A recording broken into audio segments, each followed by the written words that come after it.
반갑습니다. 손성민입니다. 자, 두 번째 이야기입니다. 저는 이어서 찍고 있습니다. 바로 앞에 내용이랑. 지금 할 이야기는 뭐냐면요. 최상이든 블랙라벨이든 A급 수학이든 그러니까 저 심화서들을 한다는 얘기는 세 번째 단계를 해야지 그 심화서를 하는 거긴 합니다. 학생들이 아마 지금 들으면 되게 좋을 얘기예요. 우리 엄마가 다 풀래요. 근데 전 죽을 것 같아요. 이런 친구들. 예.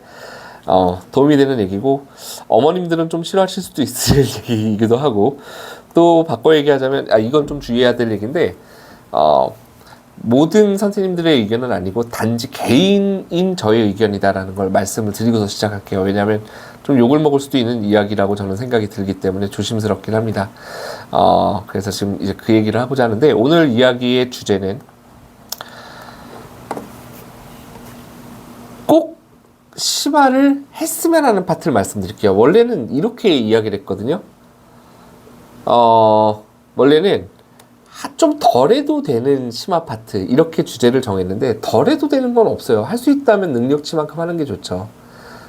그렇게 대상을 정하기보다는 이만큼은 좀 상위권이라면 끝까지 가보자 하는 거에 대해서 말씀을 드릴게요.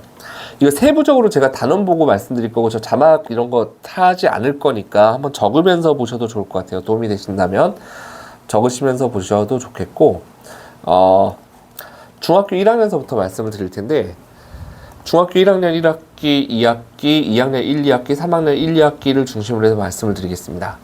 제가 지금 할 얘기는 뭐냐면 이 얘기예요. 어떤 심화서 한 권이 있습니다. 여기 보면은 각 단원이 모두 다 똑같이 레벨 1, 2, 3, 1, 2, 3, 1, 2, 3 이렇게 갈 거예요. A급도 CB, A, CBA, CBA 갈 텐데, 여기만큼은 A 단계까지 해보자. 여기는 B 단계까지만 해도 괜찮아. 라고 위로를 드리는 파트예요. 물론 다 A 단계까지 하면 좋죠. 다 스텝 3까지 할 수 있으면 좋지만, 우리 애가 그것 때문에 수학이 싫어질 것 같아, 포기할 것 같아 한다면, 요 단어는 조금 덜 해도 돼요. 라고 제 개인적으로 생각하는 내용입니다. 일단 중학교 1학년 1학기부터 보겠습니다. 소인수분의 정수화율이 수, 문자화식, 좌표 평면과 그래프가 있습니다.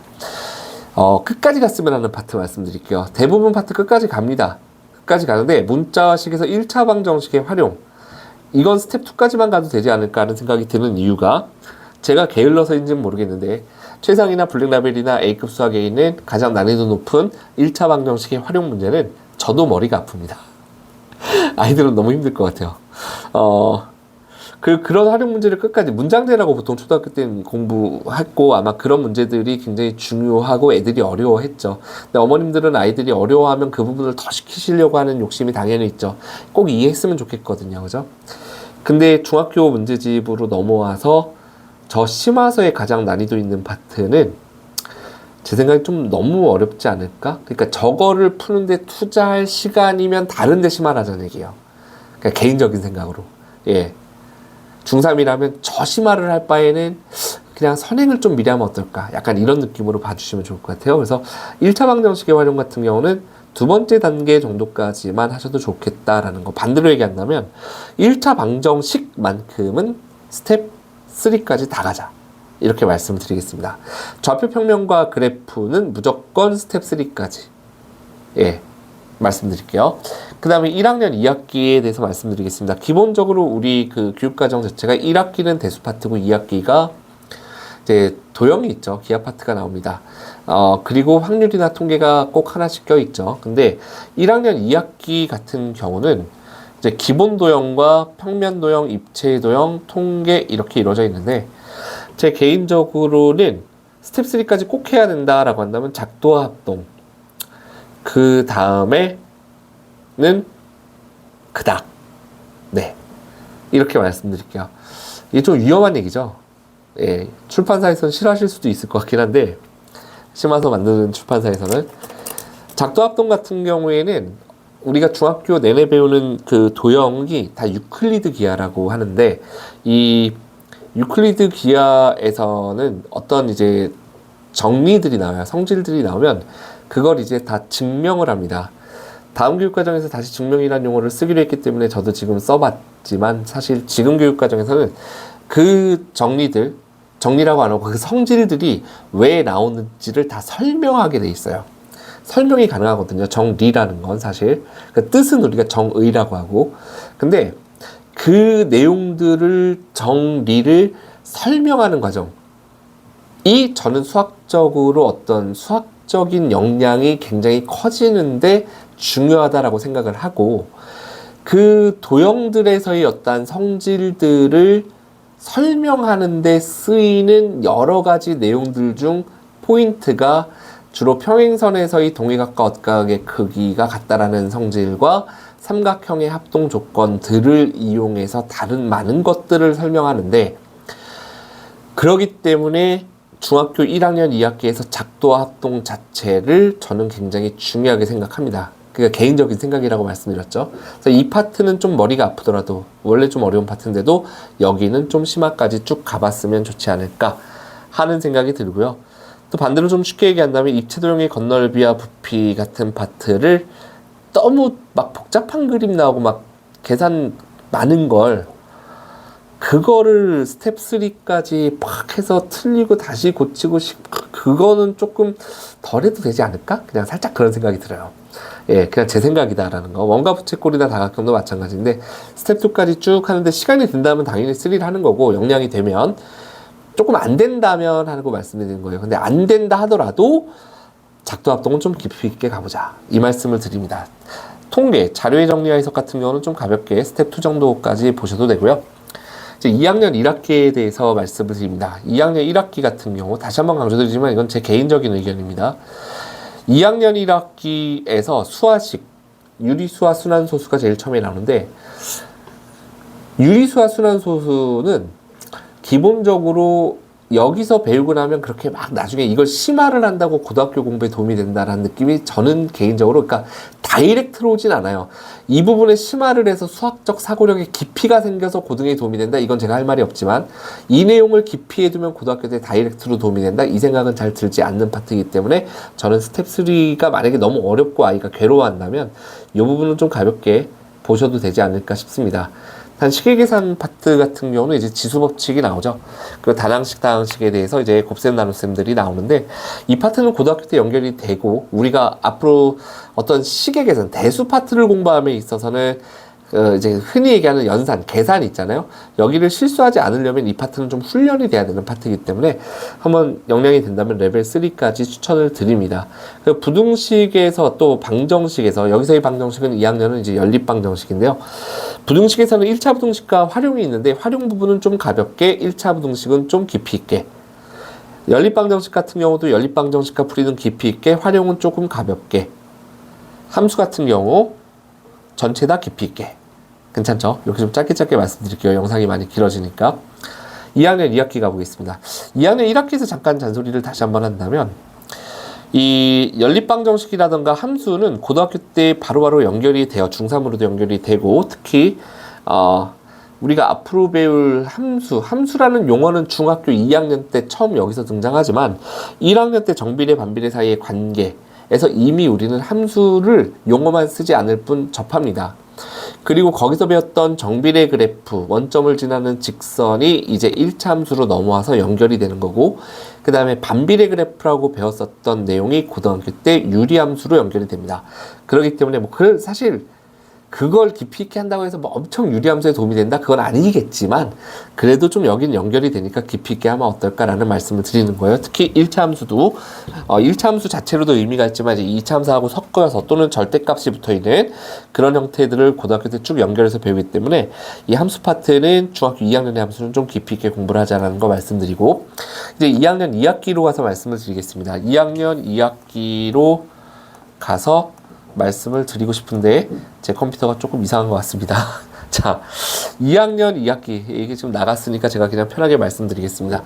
2학년 2학기 같은 경우에는 도형의 성질과 도형의 닮음, 그리고 확률로 이루어져 있습니다. 도형의 성질에서는 이제 삼각형의 성질, 이등변 삼각형, 그리고 직각삼각형의 합동 조건, 이런 것들이 나오고, 사각형의 성질에서 이제 평행사변형이라던가, 물론 내외심도 삼각형에서 나와요. 그 다음에 사각형, 여러 가지 사각형, 도형의 닮음. 근데 2학년 2학기는 사실 개인적으로 학생들이 가장 6학기 중에 어려워하는 파트고, 여기서는 포기하지 않고 넘어가는 게 굉장히 중요해요.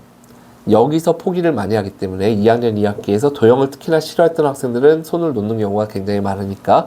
근데 하지만 저는 굉장히 중요하게 생각하는 파트입니다. 수많은 정리들이 나올 거고 그 정리들을 설명하는 과정, 증명하는 과정들을 공부함으로써 수학적 사고력이 깊어진다라고 저는 확신하기 때문에 이 부분은 어렵고 힘들지만 역량이 된다면 깊이 있게, 안 된다면 어머님들께서 좀 아쉽겠지만 과감하게, 쟤는 넘사벽인 저 아이는 했지만 우리 아이가 정말 안 된다 하면 여기는 스텝 2까지도 충분히 마무리만 잘할 수 있다면 저는 괜찮다라고 생각을 합니다.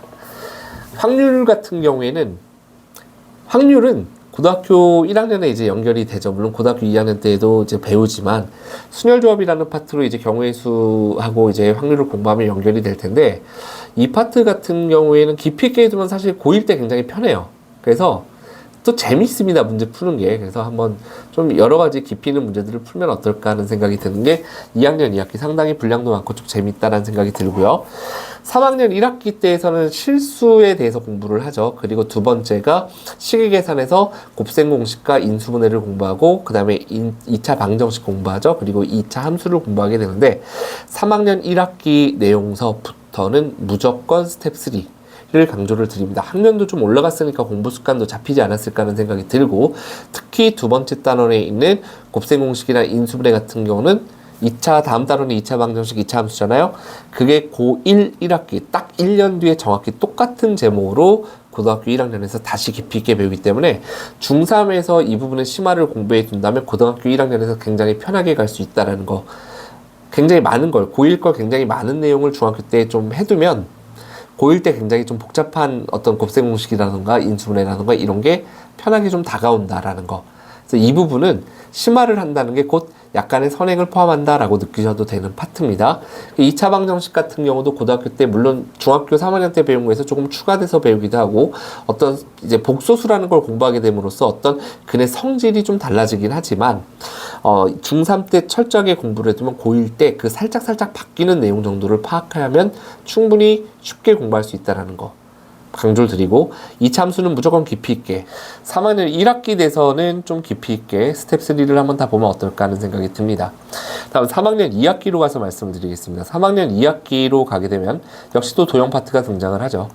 크게 두 파트죠. 삼각형에 대한 내용과 원에 관한 내용이 나오는데, 삼각비 같은 경우는 삼각비를 갖다가 중학교 3학년 2학기 때 배우는데, 삼각비는 언제로 또 연결되냐면 고등학교 2학년 때 이제 삼각함수로 연결이 되겠죠. 근데 삼각비를 좀 소홀히 하고 넘어가는 경우가 있어요. 3학년 1학기 끝나면 특별히 뭐 2학기 내신으로 어떤 고등학교를 가야 된다라는 생각이 덜 드는 친구들은 보통 학원들이 이때부터 선행을 나가기 때문에 좀 2학기를 소홀히 할 수 있는데, 너무 가볍게 넘어가면 또 여러분들이 고등학교 2학년 돼서 선생님들이 가르치기가 참 난감합니다. 아이가 삼각비를 모르는데 삼각함수를 가야 돼. 물론 삼각비하고 삼각함수는 좀 차이는 또 있죠. 왜냐하면 이제 지금까지 뭐 60분법으로 우리가 하던 걸 이제 호도법이라는 걸 배워서 삼각함수로 이제 연결을 하게 되면 완전 사실 다른 내용처럼 보일 수는 있지만 기본적으로 삼각비는 좀 알고 가야 되는데, 중학교 3학년 2학기 때 소홀히 했는데 고등학교 2학년 고1에 안 배워 건너뛰거든요. 그러면 1년 지나면 다 까먹잖아요. 1년 반이 지나야 돼요. 그러게 되면은 열심히 해놔도 기억이 좀 흐릿흐릿한데 고2 되면 또 가뜩이나 어려운 단어 많은데 삼각함수 자체도 어렵고 외울 것도 많고 좀 고생을 하니까 삼각비도 좀 공부를 해두면 어떨까 싶습니다. 그 다음 원의 성질에 대해서 보면 선생님은 개인적으로 삼각비를 굉장히 재미있어요. 삼각비 활용 파트. 꼭 공식을 외우지 않고도 풀 수 있는 도형의 어떤 진수라고나 할까? 저는 좀 약간 그런 느낌이 들어요. 물론 그 다음 단원 기하학에서 어떤 원이 차지하는 비중은 굉장히 크고 심화된 문제를 만들 수 있다면 원의 성질에서 무궁무진하기 때문에 K문화 이런 시험에서는 이 원에 대한 내용이 굉장히 많이 출제가 됩니다.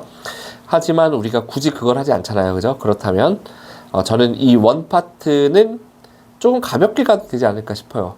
사실 깊이 있게 공부하면 굉장히 재미있는 파트예요. 수학을 공부하는 입장이라면 재미있지만 내가 빨리 고등학교 가서 또 고등학교 공부를 해야 되고 막 선행도 밀려있고 한다면 굳이 여기를 스텝 3까지 해서 머리 아파하지 않아도 고등학교 공부하는데 특별히 지장이 없다라고 생각이 드는 파트입니다. 그래서 어느 정도 시간이 없다면 좀 빨리 가도 되는 파트다 라고 느끼고요.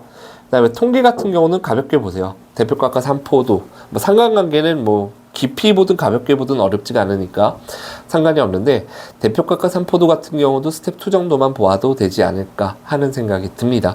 뭐 두서없이 오늘 또 20분이 넘었는데요, 이야기가.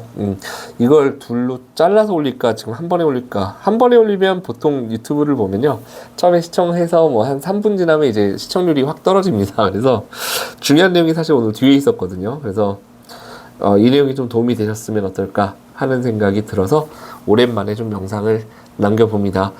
요새 조회수나 이런 게 좀 많아져서 나도 열심히 해볼까 유튜브? 막 이런 생각이 듭니다. 네, 어쨌든 오늘은 뭐 이 정도로 두서없는 이야기를 또 마치도록 하겠습니다. 끝까지 시청해 주셔서 고맙습니다. 아마 중간고사 코앞일 텐데 2, 3학년 친구들 중간고사 좋은 결과 있기를 바라고요. 학부모님들도 건강하시기 바랍니다. 환절기 감기 조심하시기 바랍니다.